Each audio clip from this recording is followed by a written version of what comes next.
Entitled, Mom Tries to Deny Her Dying Son His Wish and Tries to Kill Him Because the Books I Got for Him Are Satanic. A 15-year-old boy with cancer in both lungs had one dying wish, and his own mother tried to murder him for it. Let me explain. I played Dungeons and Dragons with a small group of friends. One of them was a kid named Marcus. Sweet, kind, generous, also battling terminal lung cancer. His mom was the most extreme religious fanatic I have ever encountered in my life. The only books she allowed him to own were Bibles. That was his entire world. When Marcus got bad enough to be hospitalized, he reached out to me. He said he just wanted a monster manual. His last wish was to read something different before he died. I bought him 3 books. It was his birthday. He was still in the hospital. We had cake, we sang, he blew out the candles. When he opened my gift, the smile on his face was the biggest I had ever seen.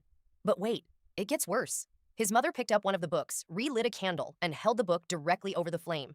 I grabbed it out of her hands and screamed at her to stop. She looked me dead in the eyes and called the books satanic, called them sinful, said her son had no business with them. I told her that her dying son could read whatever he wanted. I even told her I was Baptist myself. That faith is between a person and God. Here is where it gets insane. She snapped completely. She threw the books aside and wrapped her hands around her own son's throat. She was strangling him in his hospital bed on his birthday. Her husband called security immediately. We physically pulled her off Marcus while she screamed that we were servants of the devil. She was charged with child abuse, assault, and attempted murder. And then she did something I never expected. At the trial, the moment she saw us walk in, she lunged at the judge. Officers tased her to the floor right there in the courtroom. She was found guilty on all charges, 30 years total. Marcus is still here, and he got to keep his books. Comment, not the asshole, or you're the asshole below. Whose side are you on?